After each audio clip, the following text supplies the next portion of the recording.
Bonsoir à tous. Les agriculteurs se font une nouvelle fois entendre ces dernières semaines pour dénoncer les risques que ferait peser sur leur exploitation le Mercosur, traité de libre-échange en gestation avec des pays d'Amérique du Sud, le Brésil et l'Argentine, par exemple. Dans ce combat, les agriculteurs urbains, les maraîchers, eux, restent discrets. Et pourtant, ils peinent également à nouer les deux bouts. Alors, quelle est leur situation après une saison très difficile? Quelles sont leurs demandes? On en parle ce soir avec nos invités. Voilà, des invités que je vais vous présenter tout de suite, en commençant par vous, Laura Herman, bonsoir. Vous représentez ici la Fédération bruxelloise des professionnels de l'agriculture urbaine. Et puis, j'ai le plaisir d'accueillir aussi Timothée Collin, bonsoir. Bonsoir. Vous êtes coordinateur du réseau des GAZAP. Les GAZAP, c'est les groupes d'achat solidaires de l'agriculture paysanne. Alors, première question pour vous, Timothée. On voit effectivement des agriculteurs très inquiets des conséquences du Mercosur. Est-ce que c'est le cas aussi des maraîchers urbains? Par exemple, les agriculteurs wallons disent que c'est une menace existentielle pour l'agriculture belge et européenne, ce Mercosur. Est-ce que vous pensez la même chose? Donc, tout d'abord, merci pour l'invitation. Et en effet, nous, on est un réseau aussi de citoyens et citoyennes. Donc, je parle au nom de nos différents membres, mais c'est ça la fonction du réseau, c'est qu'on regroupe des intérêts différents et on porte une voix commune. Et donc, que ce soit pour les citoyens, citoyennes ou les producteurs, productrices de notre réseau, oui, on est inquiet par cet accord potentiel parce que, en fait, c'est tout le contraire de ce qu'on essaie de faire, nous, en développant des circuits courts et de garantir des prix justes, de garantir une agriculture qui protège l'environnement. Enfin, voilà, tous ces enjeux, en fait, c'est tous ces enjeux-là, que le Mercosur casse en fait. Parce qu'on a justement en agriculture urbaine et périurbaine vraiment une dynamique très positive de producteurs qui veulent finalement atteindre ces objectifs et accompagnés par des citoyens, citoyennes. Mais finalement, on risque de casser toute cette dynamique-là pour des intérêts économiques sur d'autres enjeux, puisqu'on parle qu'on va pouvoir, au niveau des industries, pouvoir exporter des choses intéressantes pour notre industrie. Mais voilà, on va sacrifier finalement une belle dynamique et, in fine, l'alimentation qui est quand même un enjeu beaucoup plus important. Alors, Laura Herman, je disais, c'est vrai que vous restez discret, que les maraîchers restent discrets sur cette question. Ce n'est pas un signe de désintérêt, c'est parce qu'ils ont d'autres choses à faire? Les maraîchers nous font confiance et les producteurs, productrices de Bruxelles pour les représenter. C'est pour ça que la FEDEAU existe. Et donc, s'ils et elles se font discrets, c'est surtout parce qu'ils sont extrêmement occupés sur des travaux pénibles, sur des travaux longs, sur des travaux qui les occupent toute l'année. Et donc, à leur place, on milite pour une réorientation, effectivement, de la politique régionale et de la politique nationale. Mais ce qui nous préoccupe, c'est régional, vers des circuits courts, vers des circuits locaux, vers une agriculture qui est produite à Bruxelles, pour Bruxelles, ce que soutenait également la politique Good Food et contre laquelle va toute cette initiative et cette philosophie du Mercosur qui, en fait, la dépasse. Ouais. Alors, vous l'avez dit, ils ont d'autres choses à faire parce qu'ils ont pas mal de boulot, parce que la saison n'a pas été simple pour eux, une saison parmi les plus pluvieuses, la plus pluvieuse, l'année 2024 depuis des lustres. On avait été les voir au mois d'août pour recueillir leurs sentiments par rapport à cela. Vous allez revoir une partie de ce reportage tout de suite. Sur ce terrain de maraîchage à Anderlecht, Sven est fort occupé à planter des choux de Bruxelles. Et là, c'est la deuxième ou voire troisième fois qu'on les replante parce qu'ils se sont fait manger par les limaces. Donc là, ici, il y en a quelques-uns qui ont survécu. Ça doit être la deuxième plantation et là, c'est la troisième série qu'on met pour remplacer ce qui a été perdu. Cette opération aurait dû être terminée au printemps. Mais c'était sans compter la météo singulièrement éprouvante de cette année. Le manque de luminosité a ravagé les productions en serre. L'hiver trop doux a entraîné la prolifération de champignons et la pluie a fait le reste. Au printemps, les sols étaient très détrempés, donc difficiles à travailler. Manque de nutriments dans le sol aussi, donc retard de croissance pour les plantes. Et surtout la prolifération des limaces qui mangent les plants quand on vient de les planter. Résultat, des pertes conséquentes. Ici, c'est un bon tiers de la production qui est perdue. Sur ce champ situé un peu plus loin dans la même commune, les tisanières de Yerba Buena profitent d'une journée ensoleillée bienvenue. Là, on a reçu pas mal de retard à cause de la pluie. Là, toutes les récoltes, là, elles sont super belles et tout, mais normalement, ça aurait dû être comme ça il y a 2 mois. Car les aléas de la météo désastreuse, elles en ont pâti elles aussi. On a vraiment eu beaucoup de galères, déjà rien que pour les semis. En fait, tout s'est fait manger par les limaces. Il y avait tellement de limaces partout, et puis alors même quand on plantait, ça se faisait manger par les limaces, donc on a dû refaire des semis. Maintenant, en fait, c'est l'été, mais du coup, il continue de pleuvoir, donc on ne peut pas récolter, parce que pour les faire sécher, il faut les récolter quand elles sont sèches, les plantes. Bref, une année particulièrement difficile pour un secteur qui ne peut aujourd'hui prétendre aux aides dans le cadre des calamités. Voilà, donc ça c'était au mois d'août, le bilan de la saison, on est au mois de décembre. Maintenant, quel est-il, Laura ? Alors, on a fait le tour de nos producteurs un peu pendant toute l'année. On leur a demandé comment ça s'était passé. Les retours qu'on a, c'est que c'était vraiment une année difficile. Donc, entre la très basse luminosité qui a affecté la fructification des plantes et la pluie, on voit des retards considérables dans les productions qui ont bien sûr affecté le chiffre d'affaires. Oui, là on parlait d'un tiers de perte de production. On en est à combien s'il faut faire une moyenne aujourd'hui ? Je dirais entre 20 et 30%. Qui affectent directement le chiffre d'affaires donc des producteurs et des productrices. Quelques cultures qui sont normalement des cultures phares qui attirent les clients et sur lesquelles se reposent les prods, notamment les fraises, le premier mois des tomates et certains petits fruits comme les groseilles, les mûres n'ont pas du tout fonctionné cette année. Et on a également une situation très difficile pour les élevages ovins de Bruxelles, les 2 élevages des moutons de Bruxelles à Berchem et Anderlecht et du Bercail à Watermal, où la fièvre ovine, aussi appelée langue bleue, a décimé près de la moitié du cheptel. Donc difficile année pour nos producteurs. Oui, et pour les producteurs de paniers, les gazapes, c'est souvent des paniers que les particuliers achètent et s'engagent à acheter pendant plusieurs mois. Quelle est la situation ? Est-ce qu'on en est au même point au niveau des pertes ? Oui, mais donc globalement, oui, on tourne autour de 30% avec des variations comme Laura l'a expliqué. Mais si ce n'est que nous, justement, comme on est un réseau de soutien, voilà, la plupart des producteurs ont pu communiquer sur les pertes, ont pu avoir des soutiens, que ce soit pour aider au champ, que ce soit aussi pour accepter parfois qu'il y avait moins dans le panier, ou pour d'autres considérations, pour essayer de recruter des gens en plus, pour avoir plus de débouchés. Et voilà, il y a vraiment eu un élan solidaire et une compréhension mutuelle. Et c'est vraiment ça la force du circuit court, c'est qu'on est en contact direct avec les producteurs. Oui, alors j'imagine que certains maraîchers, ils font de la vente directe, ils vendent à pièce, ils vendent aussi aux restaurateurs. Est-ce que dans ces conditions-là, il faudra augmenter les prix pour essayer de rentrer dans ces coûts ? Est-ce que c'est possible pour les agriculteurs urbains ? On milite pour que nos agriculteurs osent augmenter les prix. Il y a un vrai engagement de la part de leurs clients fidèles, de la part des gens qui achètent directement sur les marchés, qui prennent des paniers, qui s'engagent avec des abonnements, à proposer d'acheter à des prix plus élevés. Cependant, nos agriculteurs sont quand même très limités par les possibilités du marché et n'osent souvent pas faire ce pas au cas où les pertes qui en découleraient soient trop importantes. Par ailleurs, pour l'ORECA, pour les magasins bio, pour les épiceries engagées qui achètent aux producteurs, les marges sont également très petites, ce n'est pas du tout comme dans la distribution. Et pour tout ce qui est restaurateurs, traiteurs, eux ont des marges tellement petites qu'ils ne pourraient pas jouer autant sur ces prix, à moins qu'on considère l'agriculture durable comme du luxe, ce qui n'est pas du tout notre philosophie. Oui, mais ça veut dire que la situation était déjà compliquée, ils avaient du mal à nouer les deux bouts. Ça veut dire qu'il y en a aujourd'hui qui se posent la question sur continuer ou pas. Oui. Oui, ça reste un secteur très dynamique à Bruxelles. Donc Bruxelles, 2e ville la plus dynamique en agriculture urbaine au monde après Montréal. Et on a chaque année des gens qui souhaitent se lancer, des gens qui souhaitent s'installer, qui sont en formation.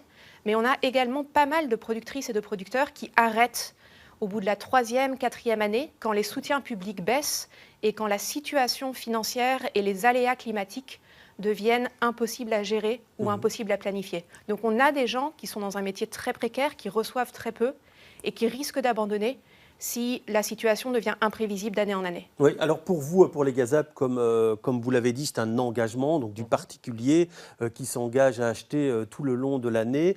Est-ce que ça permet une certaine sécurité financière pour ces producteurs ou alors même pour certains aujourd'hui, au vu de la saison, il y a péril en la demeure ?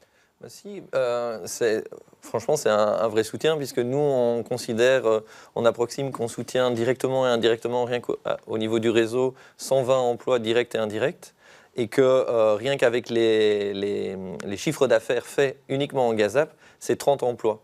30 emplois, si à un moment le réseau s'arrête, c'est 30 emplois, enfin 30 chômeurs, chômeuses. Donc c'est quand même un soutien réel. Mais après, Laura l'a dit, il y a des enjeux sur la communication parce que voilà, même si on est dans un réseau de soutien, la preuve c'est que les producteurs ne sont pas là aujourd'hui parce qu'ils ont plein de choses à faire. Ils n'ont pas toujours le temps de communiquer de manière adéquate. Et donc c'est pour ça que cette année, ça a été vraiment un challenge pour eux, parce qu'ils avaient des attaques de limaces, comme on l'a vu dans votre reportage. Finalement, les paniers étaient plus petits, mais tout le monde n'a pas pensé à communiquer directement aux mangeurs et mangeuses, comme on les appelle, pour marquer leur engagement. Mais pourtant, voilà, une fois qu'on communique, il y a une ouverture, on recherche des solutions ensemble. Donc il y a vraiment ce soutien qui est au-delà même de l'aspect financier. Alors aujourd'hui, vous parlez de l'importance du soutien public. On est dans une période un peu compliquée puisqu'il n'y a pas de gouvernement fédéral, il n'y a pas de gouvernement régional. Est-ce que ça met en péril aujourd'hui certaines activités puisqu'on ne sait pas finalement quelle sera la hauteur du soutien public dans les mois qui viennent ou pour l'année prochaine? C'est vrai qu'on est un secteur dans une situation de grande incertitude. On a pour l'instant un gouvernement en affaires courantes, on n'a pas de visibilité sur quel va être le budget 2025 et plus, et quelles vont être les priorités de la région. Et donc ça pèse sur nos budgets, sur notre planification, sur la planification des activités, ça pèse à la fois sur les producteurs et les productrices, puisque chaque année, depuis quelques années, depuis la mise en place de la politique Good Food, un appel à projet de 250 000 € était distribué chaque année à des gens qui en faisaient la demande et avec un projet cohérent. Nous ne savons pas si ce projet va continuer. Par ailleurs, 350 000 € étaient alloués chaque année au soutien des associations qui accompagnent le secteur de l'agriculture urbaine, comme le réseau des Gazap, comme nous, comme Terre en Vue, comme le début des haricots, comme d'autres. Et nous ne savons pas non plus si ces subsides, pour l'instant facultatifs, vont être prolongés ou non par la région. Ouais, donc grande période d'incertitude, j'imagine que c'est quelque chose qu'il faut gérer au quotidien, qu'on a eu une saison compliquée, c'est pas simple à vivre. Non, c'est évidemment pas simple à vivre. Et pour rajouter aussi à ce que Laura a expliqué, c'est que la particularité de la région bruxelloise, c'est que les agriculteurs ne touchent pas la PAC. Donc ils n'ont pas les aides. Donc la politique agricole commune, oui. Pardon, oui. Désolé, on est dans le jargon quotidien. Mais en effet, donc, ils ne touchent pas les aides européennes qui sont finalement financées par nos impôts, à nous aussi, bruxelloises et bruxellois, il ne faut pas l'oublier. Et finalement, c'était ça, c'est qu'ils avaient cette enveloppe qui leur était attribuée, mais même cette enveloppe, on ne sait pas. Et donc, il y a une grande incertitude, comme on l'a dit, il y a la précarité, ils ne sont pas autant aidés que dans d'autres régions, et finalement, voilà. On sait bien les problèmes que la région bruxelloise a au niveau financier. Pour des entrepreneurs, c'est vraiment compliqué. Ouais, donc vous attendez à des temps difficiles. On disait pas d'aide pour les calamités, pas de soutien de la politique agricole commune. Et pourtant, vous le dites, c'est un des secteurs les plus dynamiques ici en région bruxelloise. Alors ça peut paraître paradoxal, ça. On pense et on communique de cette manière auprès de la région et auprès des communes que les élus et les représentants devraient être fiers de l'agriculture urbaine au niveau bruxellois, puis j'étendrai ça aussi au niveau wallon, au niveau flamand, donc sur le réseau des Gazap. On pense qu'ils devraient en être fiers, c'est quelque chose d'historique en région bruxelloise. À une époque, on avait plus de 1000 sortes de poiriers en région bruxelloise. Les communes d'Anderlecht, les communes de Watermal, les communes de Bruxelles-Ville, Jette, sont encore avec des terrains agricoles qui, en Europe, sont une rareté et une cherté. Donc on pense qu'ils devraient en être fiers et nous, ce qu'on argumente, c'est qu'on pense qu'il y a vraiment moyen de continuer à soutenir cette agriculture urbaine, à la fois pour ses fonctions productives et pour toutes ses fonctions non productives, qu'elles soient sociales, écosystémiques, climatiques, à budget constant. La région nous avait dit que c'était possible avant le changement de gouvernement. Le budget est là. Il manque pour l'instant, ou en tout cas on argumente pour une volonté politique pour que ça se réalise. Oui. Et malgré tous ces aléas, malgré toutes ces difficultés, est-ce que vous voyez, vous encore, des gens, des jeunes, des adultes qui se lancent aujourd'hui dans cette aventure, ou alors on a conscience maintenant des difficultés et c'est plus compliqué encore de trouver des personnes pour se lancer? C'est un métier passion, en fait. Travailler dans l'agriculture, on ne le ferait pas si on n'avait pas la passion, parce qu'on a expliqué toutes les difficultés. Donc c'est un métier passion, et il y a encore, heureusement, des gens qui ont cette passion-là. Voilà, j'en veux pour preuve, par exemple, à l'espace TES, ici à Bruxelles, Graines de Paysans, ils ont chaque année plus de demandes que d'offres, finalement, que d'espace. Mais est-ce qu'il faut pousser aujourd'hui les agriculteurs à se lancer? Est-ce que c'est un message que vous pouvez dire aujourd'hui? Oui, lancez-vous. C'est une bonne question, en effet, parce que nous, dans les GAZAP, on se pose parfois la question, mais oui, en effet, il faut se lancer parce que, en fait, il y a cette opportunité et il y a aussi moyen, je pense qu'on est un secteur, comme on l'a dit, où on ne demande pas un gros investissement, mais je pense qu'on est hyper rentable finalement. Nous-mêmes, par exemple, on a un subside d'un peu plus de 50 000 euros pour un chiffre d'affaires dégagé auprès de nos producteurs de plus de 600 000 euros. Donc le rapport est quand même inégal par rapport à d'autres secteurs. Donc il y a moyen et il y a une envie. Et puis, il ne faut pas oublier, on parle beaucoup d'agriculture urbaine, mais on devrait parler et je finis juste là-dessus, d'agriculture périurbaine, c'est-à-dire que Bruxelles ne peut pas se nourrir sans le périurbain non plus. Et il y a des terres aussi périurbaines et il y a des enjeux à ce niveau-là de se fédérer aux autres régions. Oui, alors il y a aussi le défi de l'accès à la terre, hein, c'est pas simple. J'ai relu votre littérature, vous dites 227 hectares en zone agricole au Pras, le plan régional d'affectation du sol, dont 94% à Anderlecht. Et pourtant, il n'y a que la moitié qui est dédiée à l'agriculture. L'accès à la terre reste compliqué ici en région bruxelloise? L'accès à la terre reste très compliqué en région bruxelloise. On est une région extrêmement dense, on est une région qui s'urbanise rapidement. De plus en plus, on travaille en lien avec les acteurs de l'environnement et avec les acteurs du social pour essayer de limiter l'artificialisation des sols. Et on aimerait que toutes les terres qui sont actuellement agricoles le restent. Oui, parce qu'il n'y a pas que dans ces terres agricoles, il n'y a pas que des maraîchers. Il n'y a pas que des maraîchers sur terres agricoles. Les terres agricoles ont été utilisées pendant les 30-50 dernières années pour de l'habitat, de l'industrie, du commercial, du loisir, diverses choses. Et par ailleurs, il y a des projets agricoles qui sont installés aujourd'hui sur terres non agricoles, mais qui historiquement sont intégrés dans leur commune ou qui sont sur des terres parfois précaires, parfois long terme, qui ne sont pas agricoles, mais qui sont utilisées pour produire et pour mobiliser les quartiers autour d'eux. Et on souhaite que ces terrains-là soient également reconnus et passent en termes agricoles dans la prochaine réforme du PRAS. Je voudrais juste rebondir sur le terme de métier passion. Alors je suis d'accord que l'agriculture est un métier passion, mais un risque de ce terme est qu'il est souvent utilisé comme pour l'éducation, la culture, pour dire, puisque c'est un métier passion, les gens n'ont pas besoin de conditions ou de revenus dignes. Donc, nous, on pense que l'importance de l'agriculture urbaine, mais aussi de l'agriculture sociale, des fermes pédagogiques, de la réintégration des personnes en situation de handicap ou de réinsertion, mérite que les gens qui y travaillent aient un revenu digne et des garanties de pouvoir rester et de pouvoir vivre dans ce milieu. Donc, je voulais juste... Oui, une réponse par rapport à ça. Tu es d'accord? On est totalement d'accord. En plus, on se voit en dehors du plateau de toute façon. Mais ce que Laura rajoutait, ça me fait penser, en effet, c'est que finalement, on est sur des enjeux, on coche vraiment toutes les cases, parce qu'avec cette approche-là, finalement, c'est un métier où on fait du social, on touche à la santé, on touche à l'alimentation, mais aussi à l'environnement. Par exemple, nous, au niveau du réseau des GAZAP, on a fait le calcul, c'est à peu près 1000 tonnes de CO2, d'équivalent de CO2 par an, qu'on permet d'économiser. Donc si on veut finalement atteindre des objectifs environnementaux, c'est un secteur qu'on peut aussi soutenir davantage. Et donc tout ce qu'on est en train de dire par rapport, est-ce que c'est un métier qu'on doit dire aux jeunes de continuer? Oui, mais il faut se fédérer et il faut revendiquer aussi une volonté politique pour soutenir tout ça. Alors vous parlez de filière agricole, mais on voit aussi que c'est une filière sociale, à certains moments une filière de santé, une filière d'insertion professionnelle.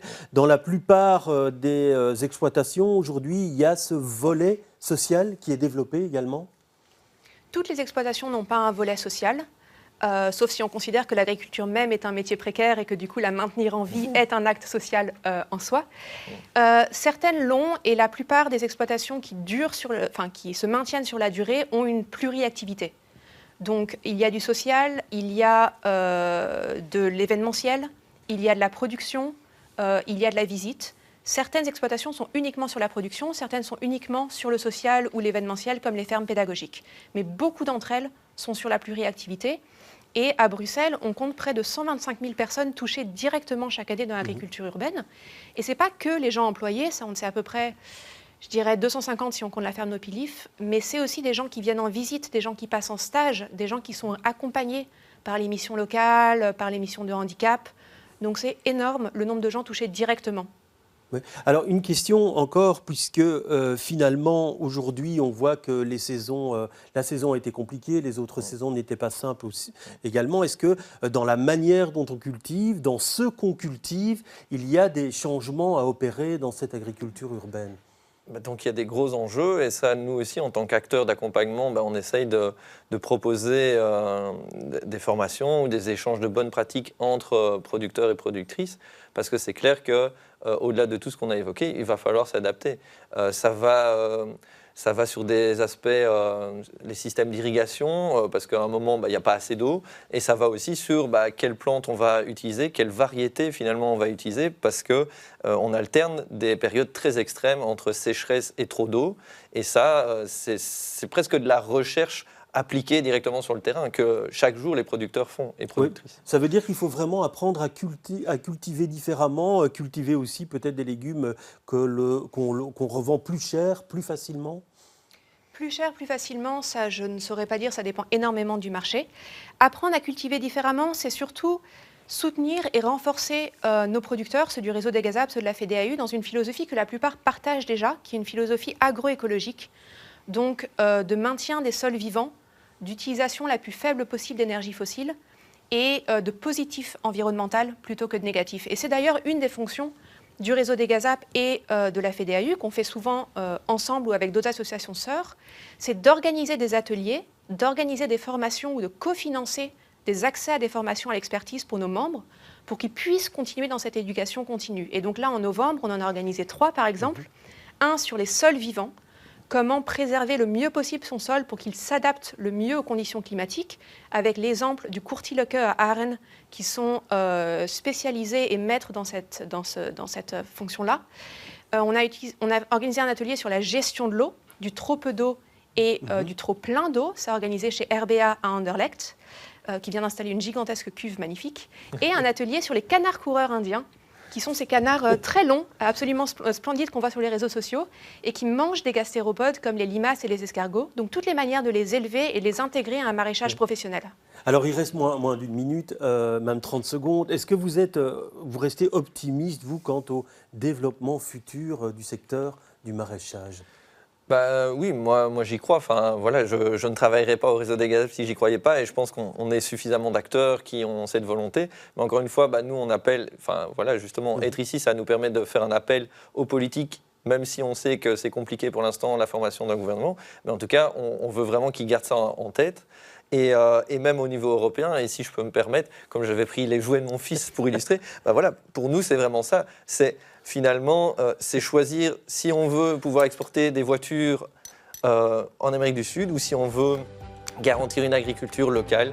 Voilà, il n'y a plus qu'à choisir. Voilà, le choix, c'est à vous de le faire devant votre écran. Merci en tout cas d'être venu expliquer tous les défis de ce secteur, et Dieu sait qu'ils sont nombreux. Plus d'actu, c'est terminé pour ce soir, mais je vous retrouve demain avec beaucoup de plaisir. Très bonne soirée à tous.